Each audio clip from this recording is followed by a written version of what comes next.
আর হাতে গোনা কয়েকটা দিন, তারপরে এই 24 তারিখে তোমরা সবাই ডব্লিউপিজেই পরীক্ষায় বসতে চলেছো। পরীক্ষার আগে লাস্ট মুহূর্তে সব থেকে গুরুত্বপূর্ণ ভিডিও হতে চলেছে এটি। পরীক্ষার যে কমপ্লিট ইনস্ট্রাকশন রয়েছে সব আমরা ধরে ধরে আলোচনা করব। যেই মেন বা নিটের মতো এই পরীক্ষা নয়, যেই মেন তোমরা সিবিটি দাও, নিট এইবারে ওএমআর একবার হয়ে গিয়েছে, তাও ডব্লিউবিজেই পরীক্ষার নিয়ম কানুন অন্যান্য পরীক্ষার থেকে আলাদা, কারণ একই দিনে তোমাদের এখানে দুটো শিফটে পরীক্ষা হবে। দেখতে পেয়েছো, একটা হচ্ছে পেপার 1 আর একটা হচ্ছে পেপার 2, যেটা ফিজিক্স কেমিস্ট্রি। তো এই জায়গাটাতেই অন্য পরীক্ষার সাথে এর ডিফারেন্স, কিছু রুলস, কিছু গাইডলাইন, এবং সবচেয়ে বড় কথা এটা ওএমআর সিটে পরীক্ষা। ওএমআর সিটে হলেও তোমরা সেমিস্টার সিস্টেমে ওএমআর দিয়েছো, তারপরে নিটে বা অন্যান্য পরীক্ষাতেও ওএমআর সিট দিয়েছো, তা সত্ত্বেও কিছু গুরুত্বপূর্ণ এক্সট্রা রয়েছে যেটা শুধুমাত্র ডব্লিউবিজেইর ক্ষেত্রেই প্রযোজ্য। সেই বিষয়গুলো তোমরা যদি পরীক্ষা দিতে যাওয়ার আগেই জেনে নাও, বুঝে নাও, পরীক্ষার হলে গিয়ে কোনো অসুবিধা হবে না। তার পাশাপাশি তোমাদের জন্য থাকছে যে অফিসিয়াল ইনফরমেশন বুলেটিন অনুযায়ী রুলস অফ দ্য এক্সামিনেশন, সেগুলো একবার লাস্ট মুহূর্তে রিমাইন্ডার দিয়ে দেবো। কি কি নিয়ম কানুনগুলো রয়েছে একটু ছোট করে বলে দেবো। ভিডিওটা শেষ পর্যন্ত সকলে অবশ্যই দেখবে। আর অবশ্যই দাদার কিছু স্পেশাল টিপস থাকবে যেগুলো পরীক্ষার আগে মোটিভেশন, স্ট্র্যাটেজি এবং অবশ্যই বেটার পারফরমেন্স করতে হেল্প করবে। তাই ভিডিওটা অবশ্যই প্রত্যেকে মন দিয়ে শেষ পর্যন্ত দেখো যদি তুমি সিরিয়াস ডব্লিউবিজেই অ্যাসপিরেন্ট হও। আর হ্যাঁ, আশা করছি তুমি অ্যাডমিট কার্ড ইতিমধ্যেই ডাউনলোড করে নিয়েছো। অ্যাডমিট কার্ড যদি না ডাউনলোড করে থাকো, সবার আগে আগে পোর্টালে গিয়ে অ্যাডমিট কার্ডটা ডাউনলোড করো, তারপরে এসে ভিডিওটা দেখবে।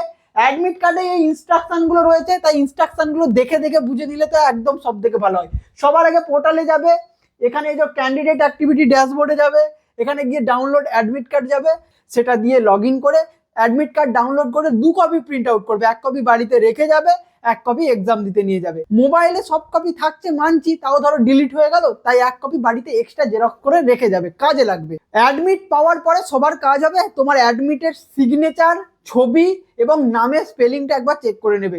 এখানে যদি কোনো ভুল থাকে বা টেকনিক্যাল কোনো সমস্যা থাকে ডাউনলোড করতে গিয়ে, তোমরা সঙ্গে সঙ্গে বোর্ডে ইমেল করবে, বা যে হেল্পলাইন নাম্বার রয়েছে, এই যে টোল ফ্রি হেল্পলাইন নাম্বার, এই হেল্পলাইন নাম্বারে কন্ট্যাক্ট করে সলিউশন করানোর চেষ্টা করবে। কি কি নিয়ে যেতে হবে যদি বলি, সবার প্রথমেই বললাম এই যে অ্যাডমিট কার্ড নিয়ে যেতে হবে প্রিন্ট আউট করে। কালার নিয়ে যেতে পারো, ব্ল্যাক অ্যান্ড হোয়াইট নিয়ে যেতে পারো, সেটা তোমাদের ব্যাপার। তারপরে যে কোনো একটা ভ্যালিড ফটো আইডেন্টিটি প্রুফ নিয়ে যাবে, যে কোনো গভর্নমেন্ট ফটো আইডি প্রুফ যেখানে তোমার ছবি রয়েছে। আধার কার্ড যদি খুব পুরাতন হয় না নিয়ে যাওয়াই বাঞ্ছনীয়। সেক্ষেত্রে তোমরা প্যান কার্ড যদি লেটেস্ট হয়ে থাকে, ভোটার কার্ড অনেকের লেটেস্ট হয়েছে এই বছর, তো ভোটার কার্ড, প্যান কার্ড, আধার কার্ড, এই 3টে কার্ডের মধ্যে অবশ্যই 2টো নিয়ে যাবে। একটা তো ওখানে লাগবে, এখানে যেটা বলেছে যে কোনো একটা হলেই হবে, তোমরা একটা নিয়ে যাবে, তার সাথে আরেকটা ব্যাকআপ কার্ড নিয়ে যাবে। যদি আধার কার্ড নিয়ে যাচ্ছে তার পাশাপাশি প্যান কার্ড অথবা ভোটার কার্ড আরেকটা লাগবে। যদি ধরো একটাতে কোনো সমস্যা হলো, ফেস ম্যাচ হচ্ছে না বা কিছু হচ্ছে না, যাতে সেকেন্ডারি আরেকটা কার্ড তোমাদের সাথে থাকে। এগুলো অরিজিনাল নিয়ে যাবে। যেটা আইডি প্রুফ নিয়ে যাবে ওটা কোনো জেরক্স কপিতে হবে না, অরিজিনাল কার্ড নিয়ে যেতে হবে। আর 1 কপি কালার ফটোগ্রাফ নিয়ে যেতে হবে, যেটা তোমরা অনলাইন রেজিস্ট্রেশনের সময় আপলোড করেছিলে, মানে অ্যাডমিট কার্ডে যে ফটোটা ছিল ওইটারই একটা কালার ফটোগ্রাফ বের করে নেবে, যদি না বের করা থাকে। আর যদি থাকে ইতিমধ্যে, ওইটাকে 1 কপি তোমাদেরকে নিয়ে যেতে হবে। এই 3টে জিনিসই নিয়ে যেতে হবে। তাছাড়া আর তোমাদের কোনো কিছু নিয়ে যাওয়ার প্রয়োজন নেই, সেগুলো আমি পরে আসছি। আরো অনেক রেস্ট্রিকশন রয়েছে। 4 নম্বর পয়েন্টটা খুব ইম্পর্টেন্ট, কোনো পেন অ্যালাউড নয়, no pen will be allowed from outside. ওখানে তোমাদের এক্সাম হলে যখন ওএমআর সিট দেবে বা প্রশ্নপত্র দেবে, ওর আগে তোমাদেরকে একটা করে পেন দেবে। ওই পেনেই তোমাদেরকে পরীক্ষা দিতে হবে। পেনটা পাওয়ার পরে প্রশ্নপত্র একটু ভালো করে সরিয়ে টরিয়ে দেখে নেবে যে কালি টালি ঠিকঠাক আছে নাকি, না হলে সঙ্গে সঙ্গে চেঞ্জ করে নেবে। এটা সব থেকে গুরুত্বপূর্ণ এই কারণেই, কবে কারেন্ট কি পুরোনো পেন দেবে কোনো ঠিক আছে? আমাদের বেলাতে একটা তো সেলো পেন পেয়েছিলাম। যাই হোক, এরপরে যেটা ব্ল্যাক বা ব্লু ইঙ্ক পয়েন্ট, এটা তোমার হাতে কিছু নেই, ওই সেন্টার থেকে যেরকম দেবে। ম্যাক্সিমাম সময় ব্ল্যাক দেওয়া হয়, ওএমআর সিট ব্ল্যাকেই ফিল আপ হয়। যদি ব্লু দেয় তাহলে ব্লুতে ফিল আপ করবে। আগে থেকে এটা বলা যাচ্ছে না, যে এক্সাম সেন্টারে যে কালির পেন যাবে সেই কালিরই থাকবে। তারপরে দেখো, যা candidate are not allowed to carry any written or printed material, কোনো চোতা অন্যান্য প্রিন্টেড মেটেরিয়াল কিচ্ছু অ্যালাউ নয়, সব কিছু একদম ব্যান। এবং এই জায়গাটাতে একটা জায়গায় প্রবলেম হচ্ছে, এই গগলস, ক্যাপ, হ্যান্ডব্যাগ, এই বিষয়গুলো যদি বলি। গগলস মানে এই যে আমার যেমন এটা এখন নর্মাল, যাদের এই চশমা অ্যালাউ রয়েছে, মানে যারা পাওয়ার রয়েছে চোখে, সেই চশমাতে কোনো সমস্যা হবে না, সেখানে কোনো রেস্ট্রিকশন হয় না। অন্যান্য স্টাইলিশ চশমা, ফাঙ্কি চশমা সেরকম যদি কেউ থাকে, চেঞ্জার, সেগুলো কিন্তু অ্যালাউ নেই, স্ট্রিক্টলি অ্যালাউ নেই, সেগুলো কিন্তু একটু দেখে নিও। বেল্ট টেল্ট ছেলেদের ক্ষেত্রে বলে দিই, সব বাড়িতে খুলে রেখে যাবে, বেল্ট কিন্তু অ্যালাউ নেই। পারলে নর্মাল ট্র্যাক প্যান্ট পরে টি শার্ট পরে যাবে, গরমকালের জিনিস, কোনো জায়গায় অসুবিধা হবে না। মেয়েদের ক্ষেত্রে সেরকম হালকা জামা কাপড় তোমাদের অ্যাকর্ডিং তোমরা পরে যাবে। কোনো ভারী ভারকাম জামা কাপড় বেল্ট, এই স্যুট বুট পরে কোনো অ্যালাউ নেই, ঠিক আছে। আর জুতোর ক্ষেত্রেও তোমরা নর্মাল চটি স্লিপার পরে যাবে বা স্যান্ডেল পরে যাবে, মানে খোলা জুতো, বা বুট বা শু, পা যেটা পুরোটা ঢাকা থাকবে ওই ধরনের কোনো কিছু জুতো পরে যাবে না। তারপরে রিপোর্টিং টাইমটা খুব ইম্পর্টেন্ট। রিপোর্ট উইদিন 9:30 আর 1টা। কেন দুটো টাইম দেওয়া আছে?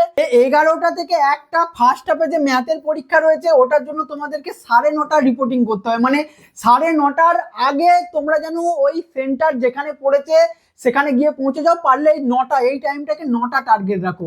9টার ওখানে গিয়ে পৌঁছে যাবে, লাইন দিয়ে গেট দিয়ে ঢোকানো হবে, গার্জেনরা তো অ্যালাউ নেই, স্টুডেন্টরা ঢুকবে যে সেন্টারে। তো এটা যেমন 9টাতে গিয়ে ওখানে উপস্থিত হয়ে যাও।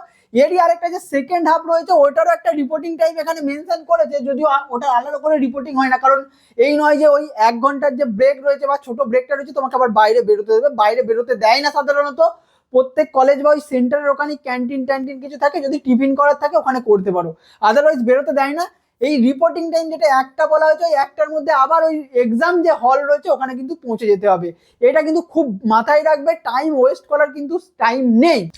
নেক্সট যেটা, ওএমআর শিটে তোমাদের নাম, signature, roll number, booklet number এগুলো সব সঠিকভাবে লিখবে। নতুন করে বলার কিছু নেই, ইতিমধ্যেই সেমিস্টার সিস্টেমে সব করেছো, তাও জাস্ট রিমাইন্ডার হিসাবে বলে দিলাম। এবিসিডি বাবাল ফিল আপ করবে সঠিকভাবে। 9 নম্বর পয়েন্টটা যেটা বলা আছে খুব important, do not fold, tear, overwrite or use correction fluid or OMR sheet. OMR sheet কোনো রকম ভাবে কারেকশন করা যাবে না, যেটা তোমার নামে অ্যালাউড হবে সেটাই থাকবে। তারপরে যেটা বলেছে, do not separate the two part of OMR sheet during the examination. এই 10 নম্বর পয়েন্টটাই তোমার অন্যান্য সব এক্সামিনের সঙ্গে এটা আলাদা। সব জায়গাতে বোর্ডেও তোমরা দেখবে একটাই ওএমআর শিট পেয়েছো, কিন্তু ডব্লিউবিজেইতে ওএমআর শিট একটাই পাবে, কিন্তু ওর সঙ্গে একটা কার্বন কপি অ্যাটাচ করে দেওয়া থাকবে। মানে অ্যাকচুয়ালি তুমি যখন ওএমআর শিট ফিল আপ করছো ওর নিচে একটা কার্বন পেপার সহ আর একটা ওই ওএমআর মানে ওএমআর শিটেরই ক্লোন দেওয়া রয়েছে। তুমি যেগুলো ফিল আপ করবে ওর মার্কটা কিন্তু ওই ওএমআর শিটে পড়বে। তাই ওই নড়াচড়া হয়ে গেলে এদিক ওদিক হয়ে যেতে পারে, তাই সেটাই বলা রয়েছে, আগে থেকে কাটাকুটি টানা হিজড়া করবে না, যাতে সমান থাকে। পুরো পরীক্ষাটা দিয়ে হয়ে যাওয়ার পরে ইনস্ট্রাক্টর যিনি থাকবেন, ইনভিজিলেটর যিনি থাকবেন, তিনি এসে তোমাদের ওটা ছিঁড়ে নিয়ে তোমাদের কার্বন কপিটা তোমাকে দিয়ে দেবে, অরিজিনাল ওএমআর শিটটা জমা পড়ে যাবে। এক্ষেত্রে তোমার কি হবে, তুমি বাড়িতে এসে মেলাতে পারবে কোনটা কি করলে, বা পরবর্তীকালে অ্যান্সার কি চ্যালেঞ্জেও কিন্তু থাকছে, যেটা সাধারণত বোর্ড এক্সামে যে ওএমআর শিট ছিল সেখানে কিন্তু এই অপশনটা ছিল না, কিন্তু ডব্লিউবিজেই সহ অন্যান্য কম্পিটিটিভ সব পরীক্ষার ক্ষেত্রে এই সিস্টেমটা থাকে। দেখতে পাইছো এই যে এখানে সেটাই কিন্তু ইম্পর্টেন্ট ভাবে 10 নম্বর পয়েন্টে বলে দেওয়া রয়েছে। আর দেখো, submit the original OMR sheet before leaving আর retain the question booklet and examinee's copy of OMR sheet. যেটাকে আমি কার্বন কপি বললাম, এখানে এটা বলছে examinee's copy of OMR sheet. ওটাকে তোমরা বাড়ি নিয়ে আসতে পারবে, পরবর্তীকালে অ্যান্সার কি চ্যালেঞ্জ বা কত কি পেলে না পেলে সেটা দেখতে হেল্প করবে। Drinking water will be provided in the examination centre. Examination সেন্টারে ওখানে ওয়াটার ডিসপেন্সার থাকতে পারে, বোতল থাকতে পারে, সেটা হল বা এক্সামিনার যিনি থাকবেন তারা ডিসাইড করবেন কিভাবে কি ওটা ম্যানেজ করবেন, কিন্তু বাইরে থেকে জলের বোতল বা জল নিয়ে যাওয়া অ্যালাউ নেই, কিচ্ছু অ্যালাউ নেই। রুলস অফ এক্সামিনেশনের যে অ্যাপেন্ডিক্স 10 অর্থাৎ ইনফরমেশন বুলেটিনে এই জিনিসগুলোই দেখতে পাচ্ছ ঠিকঠাক ভাবে বলে দেওয়া রয়েছে। যেটা বললাম, 30 মিনিট আগে অবশ্যই তোমাদের এক্সাম সেন্টারে যেতে হবে, রিপোর্টিং টাইম থেকে শুরু করে সবকিছু। যাদের ওই সিট অ্যালট থাকবে সেই সিটেই সেখানে বসবে, অন্য জায়গায় বসে পরীক্ষা দিয়ে দেবে না। তাই আগে থেকে যাওয়া, এই জন্য আগে থেকে গিয়ে রিপোর্টিংটা করে নিলে কোথায় কি সিট পড়েছে সেটা কিন্তু প্রপারলি বুঝতে পারবে। বাকি জিনিসগুলো অলমোস্ট সিমিলার, শুধু লাস্টের যে টপিকগুলো আমি এক্সট্রা ভাবে বলবো সেগুলো একটু বুঝে নাও। 20 নম্বর যে পয়েন্টটা রয়েছে, কোনো রকম কিন্তু এক্সট্রা কোনো রাফ সিট দেওয়া হবে না, ওই কোশ্চেন পেপারেই তোমরা রাফ করবে। প্রত্যেকটা কোশ্চেনের পাশে অনেক জায়গা থাকে, সেগুলোই রাফ করতে পারো, সেটাই বেস্ট স্ট্র্যাটেজি। তার পাশাপাশি কোশ্চেন পেপারের শেষে অনেক রাফ পেজ দেওয়া থাকে, 4 পাতা 5 পাতা 6 পাতা দেওয়া থাকে, তাই পাতার অভাব হবে না। কিন্তু আমাদের যেটা স্ট্র্যাটেজি, বেস্ট স্ট্র্যাটেজি, এই ধরো পেজ, এখানে ধরো তোমার ম্যাথ একটা রয়েছে, বাংলা ভার্সন ইংরেজি ভার্সন একসাথে থাকবে, তো ওর পাশে দেখবে অনেক সাইডে ছোট ছোট জায়গা থাকে, তাই যে অঙ্কটা যেখানে করবে তার পাশেই তার রাফ ওয়ার্কটা ছোট করে নিলে পরবর্তী ক্ষেত্রে কোনো মিস্টেক হলে বা মেলা না থাকলে মেলাতে পারবে। আর ওই পাতা উল্টে বারবার শেষ পাতায় রাফ করতে যাওয়াটাও চাপ আছে। তাই এই প্রশ্নপত্রে লেখা দাগ দেওয়া কোনো রেস্ট্রিকশন নেই, নিজের মতো করে তোমরা করতে পারো। আর এইটাই হচ্ছে বেস্ট। যদি সেক্ষেত্রে কোনো জায়গা লাগে সেক্ষেত্রে তোমরা লাস্ট পাতায় তখন যে মেলাতে পারো, বা খুব বড় যদি অঙ্ক হয় যেটা সাধারণত থাকে না, সেক্ষেত্রে তোমরা লাস্ট পেজে গিয়ে রাফ করবে। আদারওয়াইজ যেখানে যেটা অঙ্ক তার পাশেই সেটা রাফ ছোট করে করার চেষ্টা করবে। এই 20 নম্বর পয়েন্টটা কিন্তু ওই ইনস্ট্রাকশনে বলা থাকে না যে রাফ পেজ কিন্তু এক্সট্রা কোনো কিছু দেওয়া হবে না, কোশ্চেন বুকলেটটাই তোমার ওখানে শেষে রাফ পেজ দেওয়া থাকবে, আর বাকি তোমাদেরকে কোশ্চেনের পাশাপাশি করতে হবে। 22 নম্বর যেটা রয়েছে যে কোন রকম ক্যান্ডিডেট পরীক্ষা শেষের আগে ওএমআর শিট জমা ছাড়া বাইরে বেরোতে পারবে না। Candidate are allowed to take his her question and booklet after the test. Question booklet এবং যেটা বললাম ওএমআর কপি রয়েছে সেটা তোমরা পরীক্ষার পরে বাড়িতে নিয়ে আসতে পারবে। ডব্লিউবিজের পাশাপাশি অবশ্যই তোমাদের একটা প্ল্যান বি রাখা দরকার। যাদের টার্গেট কম্পিউটার সায়েন্স বিটেক করার, বিশেষ করে AI ML robotics data science এরকম মতো স্পেশালাইজেশন করার, তারা সরাসরি ডাইরেক্ট অ্যাডমিশনের সুযোগ পাবে এনআইএটির থ্রুতে। NIAT next wave of innovation in advance technologies. এদের গোটা ইন্ডিয়াতে 30টারও বেশি ক্যাম্পাস রয়েছে এবং তোমরা এখানে সরাসরি অ্যাডমিশন নিতে পারো একটা এক্সামের মাধ্যমে, সেটা হচ্ছে এনএটি এক্সাম। এনএটি এক্সামের জন্য তোমরা সিম্পলি ডেসক্রিপশনে লিঙ্ক দেওয়া থাকবে, ওখানে এসে সিম্পলি এখানে রেজিস্টার করে নেবে। এই পরীক্ষাটাও তোমরা ডব্লিউপি জেইর মতো এরকম কঠিন এক্সাম, ফিজিক্স কেমিস্ট্রি এরকম নেগেটিভ মার্কিং কিছু নেই, খুব সহজ এক্সাম। এই পরীক্ষাটা তোমরা এসে অবশ্যই এখানে রেজিস্টার করে অ্যাটেম্প্ট করবে এবং এর মাধ্যমে তোমরা ভালো স্কোর করলে প্রথম ইয়ারে 100% স্কলারশিপ পেয়ে যাবে। ডেসক্রিপশনে লিঙ্ক দেওয়া থাকবে, তোমরা সিম্পলি এখানে এসে তোমাদের মোবাইল নাম্বার দিয়ে এখানে রেজিস্টারটা করে রাখো। ডব্লিউবিজেই প্ল্যান বি হিসাবে বেস্ট হতে চলেছে তোমাদের জন্য। এরপর আমার তরফ থেকে কিছু লাস্ট মিনিট টিপস এবং সাজেশন থাকবে তোমাদের সকলের জন্য যারা প্রথমবারের মতো ডব্লিউবিজেই অ্যাটেম্প্ট করতে চলেছো। ওখানে সেন্টারে গিয়ে একদম নার্ভাস হলে হবে না, একদম কাম অ্যান্ড কনফিডেন্ট থাকতে হবে। যেটা সব থেকে বড় বিষয়, ওখানে গিয়ে তুমি দেখবে যে 2 বছর 3 বছরের ড্রপার এরকম দাদা দিদিদেরও তোমরা দেখতে পারবে যারা রিপিটার রয়েছে। আমি তাদেরকে ছোট করছি না, বাট এই জায়গা থেকে নিজে এটা ভাববে না যে তুমি 1 বছর প্রিপারেশন করেছো, ফ্রেশার রয়েছে বলে তুমি ওদের সঙ্গে কম্পিটিশনে দাঁড়াতে পারবে না, এইটা একদম ভাববে না। ডব্লিউবিজেই সম্পূর্ণ আলাদা। এইটা ওয়ান ডে গেম, 2টো ইনিংসের গেম, যেটা অন্য পরীক্ষার ক্ষেত্রে থাকে না। অন্য পরীক্ষাতে সব একটা করে ইনিংস, যারা টি20 ঝোড়ো ব্যাটিং খেলতে পারে তারা খেলে নাই, কিন্তু ডব্লিউবিজেতে এইটাই ডিফারেন্স যে ওখানে 2টো ইনিংস থাকে। ওই একটা ব্রেকে অনেক কিছু পরিবর্তন হয়ে যেতে পারে। তাই একটা শর্ট স্লট যদি কোনো কারণে একটু খারাপ যায়, কারণ ম্যাথটা একটু খারাপ গেলে ওর এফেক্টটা ওই 1 ঘন্টার গ্যাপের পরে যে আবার ফিজিক্স কেমিস্ট্রি পেপার হবে ওখানে যেমন না পড়ে। দুটো সম্পূর্ণ আলাদা। পারলে বাইরে এসে খাওয়া দাওয়া করে মন ফ্রেশ করে আবার সেকেন্ড ইনিংস শুরু করতে হবে। প্রথম ইনিংসের কোনো প্রভাব সেকেন্ড ইনিংসে পড়তে দিলে চলবে না, এটা আমার প্রথম টিপস সকলের জন্য। দুটো পেপার সম্পূর্ণ আলাদা, একটা অপরের সাথে কানেক্টেড নয়। যারা ইঞ্জিনিয়ারিং করবে তাদের দুটো পেপার দিয়েই র্যাঙ্ক হবে, আর যারা ফার্মেসি করবে তাদের শুধু সেকেন্ড পেপারটা। বাট স্টিল দুটো পেপার আলাদা আলাদা, সম্পূর্ণ স্ট্র্যাটেজি আলাদা আলাদা, মেন্টালিটি আলাদা আলাদা, সাবজেক্ট কম্বিনেশন হিসাবে দিতে হবে। এক্সাম সেন্টারে অবশ্যই টাইমের আগে 1 ঘন্টা আগে, আমি বললাম কি 9:30টায় রিপোর্টিং রয়েছে, 9টায় পারলে 8:30টায় গিয়ে পৌঁছাবে। আর আগের দিন আগে থেকে গুগল ম্যাপে লোকেশন ভালো করে দেখে রাখবে, কোন দিকে রাস্তা ভালো রয়েছে, কোন গাড়িতে আগে যেতে পারবে। কাছাকাছি সেন্টার পরে, খুব দূরে পড়ে না, বাট স্টিল আগে থেকে বিষয়গুলো দেখে রাখবে, পরীক্ষার দিনে যেমন কোনো অসুবিধা না হয়। রবিবার রয়েছে, শনিবার থেকেই সবকিছু প্ল্যানিং করে রাখবে। তারপরে যেটা ক্যাডমি admit card and ID proof, যেটা বললাম এটা কোনোভাবে ভরা যাবে না। Next, read instruction carefully. তোমরা জানো প্রত্যেকটা এক্সামের ওখানে কিন্তু সেকশন রয়েছে, ম্যাথের দেখবে সেকশন রয়েছে, ফিজিক্স কেমিস্ট্রি দেখবে প্রপার সেকশন রয়েছে। তাই কোন সেকশন অ্যাটেম্প্ট করছো, সেখানের কত নেগেটিভ মার্কিং থাকছে, এই জায়গাটাতে গেম চেঞ্জার। প্রত্যেক জায়গার ইনস্ট্রাকশন খুব ভালোভাবে পড়ে তারপর অ্যাটেম্প্ট করবে। কোশ্চেনটা যে ভালোভাবে পড়বে সেখানেই সে অর্ধেক উত্তর করে নিতে পারবে। এইটাই হচ্ছে ডব্লিউবিজের একটা সব থেকে বড় অ্যাডভান্টেজ। যে কোশ্চেন বুঝতে পারবে, যে কোশ্চেনটা পড়তে পারবে ঠিক করে, সেই অর্ধেক উত্তর কোশ্চেনের মধ্যেই রয়েছে। তাই এই বিষয়টা খেয়াল রাখবে, কোশ্চেন অবশ্যই মন দিয়ে পড়বে, আর যা ইনস্ট্রাকশন যেখানে যা রয়েছে সেগুলো খুব ভালোভাবে দেখবে। তারপরে attempt easy question first and OMR mark. এটা কেন লিখেছি, এটা তো বাচ্চাদেরও বলে যে আগে সহজ কোশ্চেনগুলো করবো তারপর কঠিন কোশ্চেনগুলো করবো। আগে সহজ কোশ্চেনগুলো কোনগুলো করবো, আমি প্রথম থেকে যখন ধরবো, হতে পারে প্রথমের দিকের কোশ্চেনগুলো তোমার কঠিন রয়েছে, তারপরে তোমার সহজ কোশ্চেন রয়েছে। তাই প্রথম থেকে সলভ করতে বসলে একটাও নামছে না ম্যাথ, একটাও কিছু হচ্ছে না, সব অচেনা লাগছে, আর পরের গুলো দেখবে সব সহজ রয়েছে।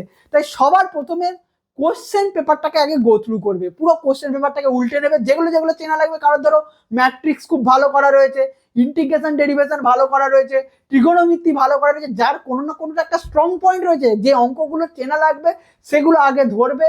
কারণ একটা অঙ্ক যদি ভুল করতে বসো, পরপর পরপর প্যানিক করে একদম খুব খারাপ অবস্থা হয়ে যাবে।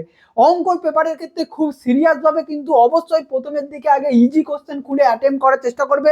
যখনই দেখবে একটা দুটো তিনটে করে পরপর হয়ে যাচ্ছে, তখন দেখবে কনফিডেন্স এমনি বুস্ট হবে, এবং পরের গুলো যেগুলো হবে না মনে হচ্ছিল সেগুলো দেখবে ওখানে নেমে গেছে।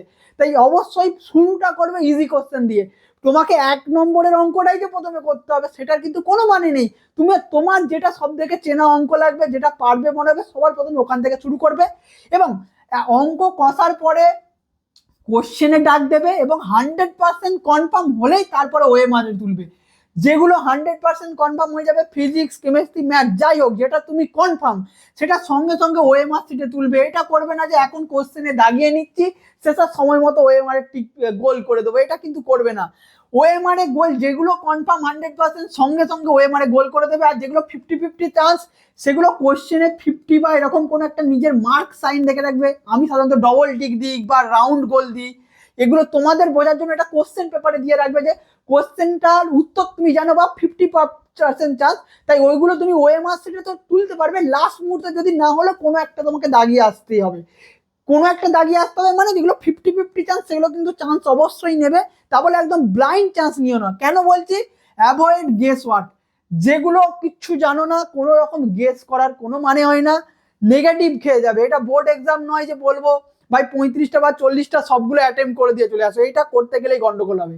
যেগুলো ইজি মনে হবে, যেগুলো কনফিডেন্ট পাবে, যেগুলো আগে করতে পারবে সেগুলো আগে করবে, যেগুলো পারবে না সেগুলো সরিয়ে রাখবে, পরবর্তী মুভ অন করবে। নেগেটিভ হয়ে গেলে কিন্তু চাপ রয়েছে। আবার এটাও বলে দিচ্ছি, যেগুলো 50-50 চান্স রয়েছে সেগুলো কিন্তু অবশ্যই নেবে। যদি 50-50 চান্স তোমার অর্ধেকগুলো ভুল হয় আর অর্ধেকগুলো ঠিক হয়, যেহেতু 1/3 বা 1/4 মার্কস নেগেটিভ রয়েছে, তুমি কিন্তু অবশ্যই গেনারের দিকেই যাবে, আগের দিকেই যাবে। তাই যেগুলো 50-50 চান্স আছে সেগুলোকে অবশ্যই নেবে।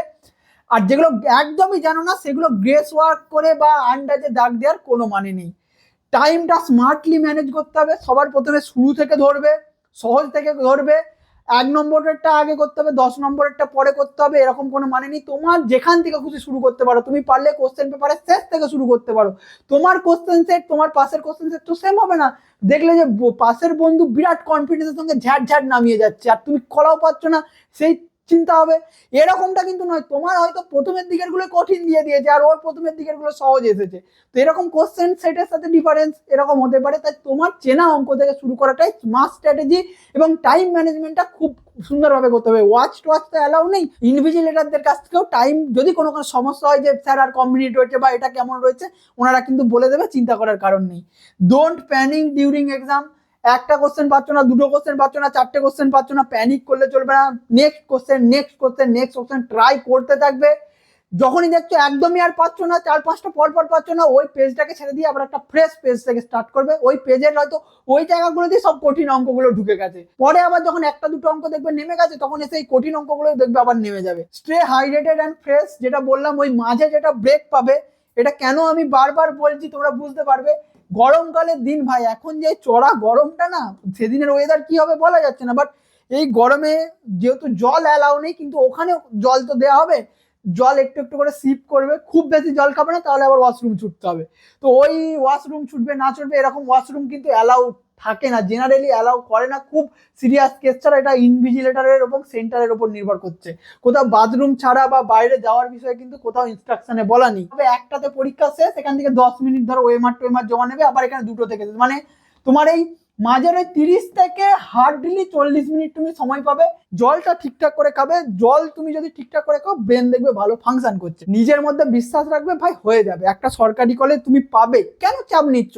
লাস্ট তুমি যদি 2-3 বছরের ট্রেন্ড দেখো না, তুমি একটা মোটামুটি যদি র্যাঙ্ক করে নিতে পারো, 60-70 এরকম একটা স্কোর করে নাও না, তাও কিন্তু এটা কিন্তু খুব একটা হার্ড নয় স্কোর করা। দুটো পেপার, 3টে সাবজেক্ট, এই 60-70 কোনো ব্যাপার নেই। এটা তুমি একটা যে কোনো জেনুইন মিডিওকার স্টুডেন্টও পেয়ে যাবে এই লাস্ট 1 সপ্তাহ খেটে। তোমাদের জন্য এই স্মার্ট প্রিপারেশনটাকে আরো বেশি স্মার্ট করতে আমরা লাস্ট মুহূর্তে 3টে স্পেশাল পিডিএফ লঞ্চ করেছি, এগুলো আমরা অনেকদিন আগে করেছি, তাও এই ভিডিওতে তোমাদেরকে বলে দিচ্ছি। কেউ যদি এখনো লাস্ট মুহূর্তে কালেক্ট করতে যাও, তোমরা এডুটিপস অ্যাপ প্লে স্টোর থেকে যারা নামাওনি নামিয়ে নেবে। এখানে বাই নোট সেকশন আছে, ডব্লিউবিজির এই প্যাকেজটা নিয়ে নিও। এখানে ফিজিক্স, কেমিস্ট্রি, ম্যাথ তিনটেরই লাস্ট মিনিট, এই বেশি পেজেস না, এগুলো হয়তো 50 পেজেস করে 40 পেজেস করে রয়েছে।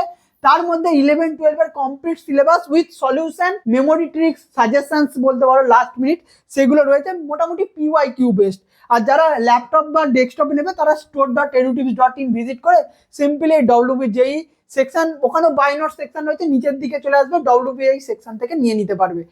তোমাদের কোনো সমস্যা হলে তোমরা কমেন্ট করে জানাও, কোনো রকম প্রবলেম হলে আমরা রয়েছি, একদম চিন্তা নেই। ভিডিওটা অবশ্যই সব বন্ধুদেরকেও একবার জানিয়ে দাও।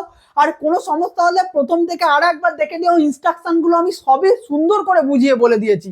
অল দ্য বেস্ট, সকলের পরীক্ষা ভালো হবে, একদম চিল মোডে পরীক্ষা দাও। All the best.